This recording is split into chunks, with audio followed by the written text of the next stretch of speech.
మరో బ్రేకింగ్ అంటుంది. బీజేపీ నేత అనుమానాస్పదంగా మృతి చెందడం కలకలం రేపుతోంది. జగిత్యాల జిల్లా మల్యాల కాలువలో కారును పోలీసులు గుర్తించారు. ఆ కారులో బీజేపీ నేత తిరుమణి రమణ మృతదేహం లభ్యమైంది. కారును బయటకు తీశారు. రమణ మృతితో జగిత్యాల జిల్లా పెగడపల్లి మండలం సుద్దపల్లిలో విషాదం నెలకొంది. గతంలో బీఆర్ఎస్ లో రమణ పనిచేశారు. మార్కెట్ కమిటీ వైస్ చైర్మన్ గా పనిచేశారు. ఇటీవల సర్పంచ్ ఎన్నికల్లో బీజేపీ మద్దతుతో పోటీ చేసి స్వల్ప ఓట్ల తేడాతో ఓడిపోయారు. బీజేపీ నేత రమణ మృతిపై అనుమానాలు వ్యక్తమవుతున్నాయి.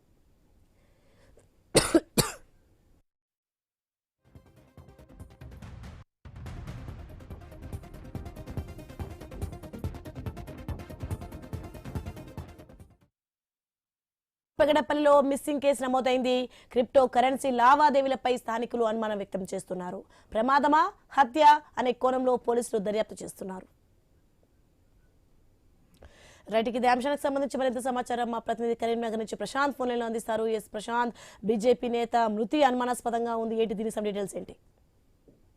రైట్ సోని, మీరు అన్నట్టుగా జగిత్యాల జిల్లాలో ఒక బీజేపీ నేతగా ఉన్నారు. మొన్నటి వరకు బీఆర్ఎస్ కి సంబంధించి ఆయన వైస్ చైర్మన్ గా ఉన్నారు. ఏదైతే ఇప్పుడు పూర్తిగా ఆయన జిల్లా వ్యాప్తంగా, అంటే ఇప్పుడు ఆయన మరణం మాత్రం జిల్లా వ్యాప్తంగా సంచలనంగా మారింది.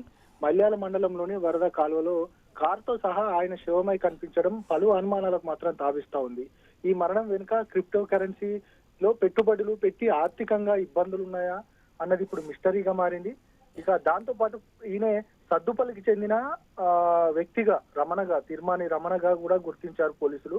ఈ నెల 18న డబ్బులు వచ్చేది ఉందని ఇంట్లో నుండి కారులో బయలుదేరారంట. ఇంట్లో ఉన్న వారికి చెప్పి తెల్లవారిన ఆయన తిరిగి రాకపోవడంతో కుటుంబ సభ్యులంతా కూడా ఇక పూర్తిగా భయపడి పెగడపల్లి పోలీసులకు ఫిర్యాదు చేశారు. దీంతో పోలీసులు మిస్సింగ్ కేసుగా నమోదు చేసి గాలింపు చర్యలు చేపట్టారు.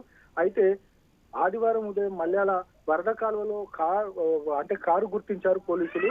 సమాచారం అందుకొని పూర్తిగా క్రేన్ సహాయంతో కారును బయటకు తీయగా లోపల రమణ మృతదేహం మాత్రం లభ్యమైంది.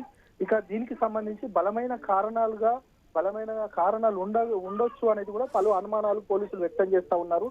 ఒకవైపు ఎవరైనా హత్య చేసి ఆ కారుని వరద కాలువలో పడేశారా, లేదు ఖచ్చితంగా క్రిప్టో కరెన్సీలో భారీగా పెట్టుబడులు పెట్టాడు కాబట్టి ఆర్థికంగా ఇబ్బందులు ఉన్నాయి కాబట్టి ఇక ఆర్థిక ఇబ్బందులు తాళలేకనే చనిపోయాడా అనేది కూడా పలు కోణాలలో పోలీసులు దర్యాప్తు చేస్తున్నారు. మొన్ననే రీసెంట్ గా ఆయన ఇటు సర్పంచ్ గా పోటీ చేసి స్వల్ప మెజార్టీతో ఓటమి పాలయ్యారు. ఆర్థిక ఇబ్బందులు మిగతా వాటన్నిటికి సంబంధించి కూడా ప్రధానంగా చర్చకు వస్తుంది. మొత్తానికి వీటన్నిటిని వెరసి పోలీసులు మాత్రం ఇప్పుడు కేసు నమోదు చేసి ఇక పూర్తిగా విచారణ చేస్తా ఉన్నారు. ఈ కేసుకి సంబంధించి కూడా పోలీసులు దర్యాప్తు చేస్తా ఉన్నారు.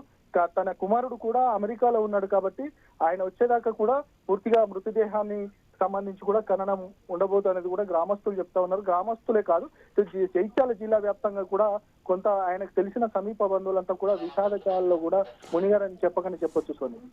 Right, thanks for the information Prashanth.